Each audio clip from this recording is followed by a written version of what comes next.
morning, everyone. You get to see my cat. My dog is down here too. Let me see if I can show him to you. There we go, little Buster. Oh, he does not. He wants to lick the cat, and the cat's not having that. So here's the thing. As business owners, like on my thing, I show you things that I do that are not businessy, because this is a Bookkeeping Made Channel Simple. Bookkeeping Made Simple channel. I know how to talk. Jeez. Did you see that? She's going to be my auditor. She audits everything I say. Like, burn. So this is a Bookkeeping Made Simple channel. But I also want to emphasize the importance of the fact that, well, I don't do just bookkeeping. We do other things with our lives. But as a business owner, it's important to do other things with your lives. So that's part of the reason I do bookkeeping. Because, like, if you're a business owner and you might think, why do I need a bookkeeper? It only takes me a couple hours a month. Here's why. Number one, if you're a small business owner, I know that it's taking you, like, a lot of time to do what you do.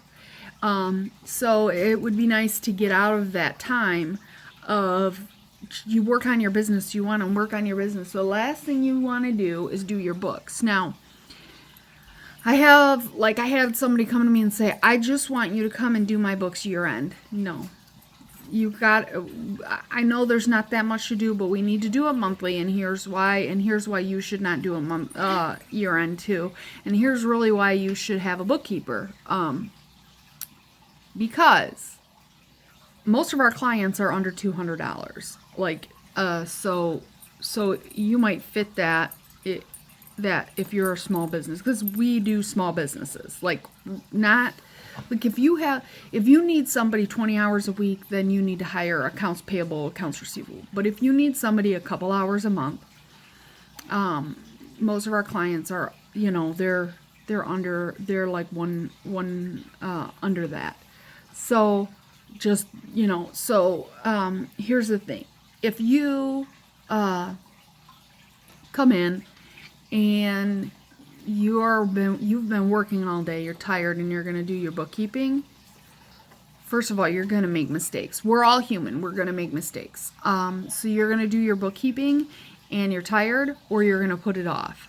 And then you're going to do it all at the end of the year. Well, the problem with at the end of the year is, most clients that I get don't have imaging on their bank statements, so they got to remember what checks they wrote. Sometimes they're perfect and they record the checks, and sometimes they don't. So that's a problem. And you have to remember to do that, because don't claw in my couch. You have to remember to do that, because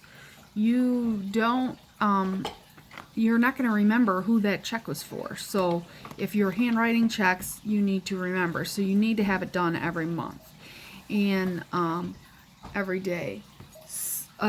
Preferably sometimes if you're really busy and you need it every day. But the majority of the people, every month is fine. So they procrastinate, they put it off, things get put in the wrong place, things get categorized wrong, and then they don't do what they're supposed to do. So we got, then there's mistakes. The problem, and then your taxes are reported incorrectly. So that is important to make sure that you do that. And then that's why we do most of our clients' work, because it's also important as a business owner that you take time for yourself.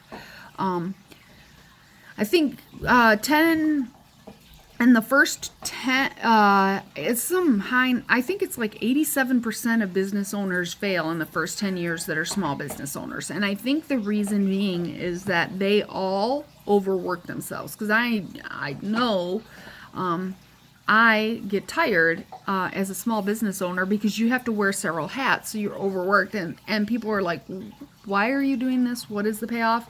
Well, if you can reach past that mark, if you can get past that hurdle of being a small business owner and go through those growing pains, then there is a payoff. But sometimes as small business owners, it's hard to see that. Well, part of the relief for that would be to hire a bookkeeper to do your day in and day outs.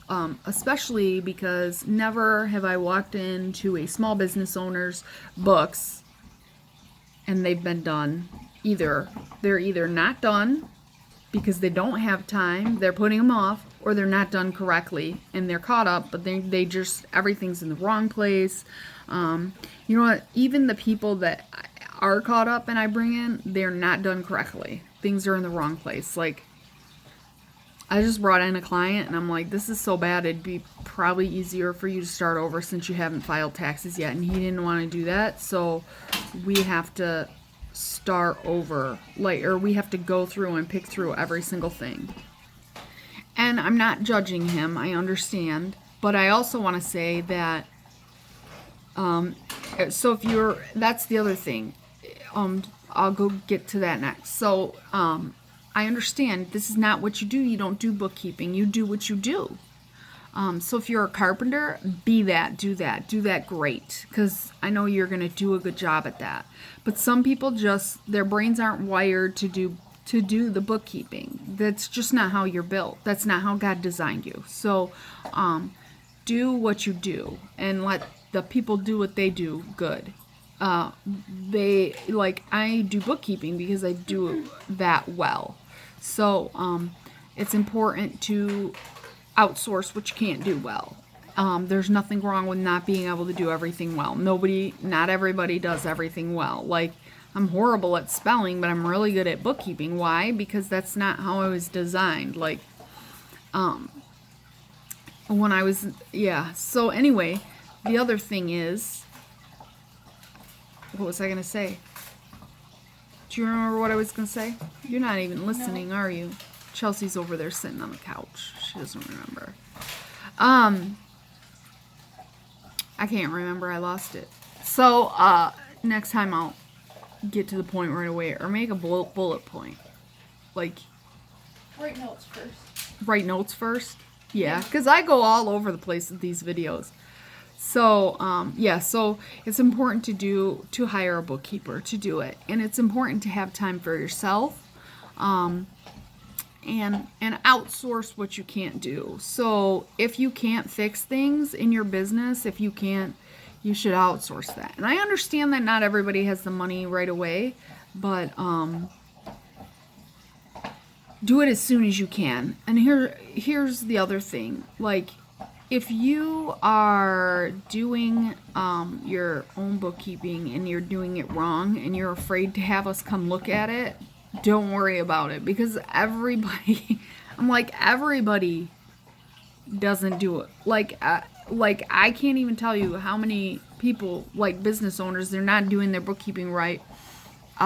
That's okay, because that's what we expect. So don't be shy. Just, if you're going to go to a bookkeeper and she's going to judge you because you're doing your own books and you feel like you're going to be judged, then maybe that's the wrong bookkeeper. Now, I will say that I'm going to say, okay, these are the do's and don'ts that you need to do, but that's not a judgment. That's just like, hey, you know what? You didn't do it right. That's okay. Let's get on the right track. Let's move forward and get on the right track. So I will explain to you why, but just so you know, 100%, I am not judging you, because I know that I cannot, well, I could, but it's going to take me longer to go out and fix my car. For example, I have my van, and we went through an alternator. So me, my husband, and a friend came out and put in an alternator. We went through another alternator, so we did that again. Well, after 4 alternators, we took it somewhere, and they went through an alternator, but then, which was okay, because I'm like, okay, I'm doomed. This car is doomed. We brought it back in, and they went through the car. They found the problem. They found what was wrong, and I have not went through another alternator because I took it to a professional. And do I know how to do car work? Yeah, some car work. Do I have friends that can help me? Yes, I do. But the point is you may know how to do some things, but if it's a professional, they know the ins and outs. That's why we go to the doctor when we're sick for antibiotics, and we can't just write our own prescriptions, because that's what they went to school for. I have a master's degree in accounting, a bachelor's in human resources and a concentration in management, or the other way around. So basically like 2 bachelors, I say, because like I took all the bachelor's degree classes for human resources, I think was the one I did first, but then it's only an extra 3 classes for the next one. So it's not like I went to school like double the time. I just took those extra classes for the extra degree. Like the difference was 3 classes between each degree. So I was like, sure, why not? And so I'm trained to do what I do, and that's why I do it correctly. So my point is that you're not trained to do what you do. As soon as you can, hire somebody and take that vacation, for goodness sakes. That's why we show other things than just bookkeeping here on our channel, because life isn't just about bookkeeping. So take that vacation, go on a hike, do something you love. That's my challenge for you. Today's Sunday, so next weekend I want you to plan yourself a vacation. So Faylene with Bookkeeping Made Simple.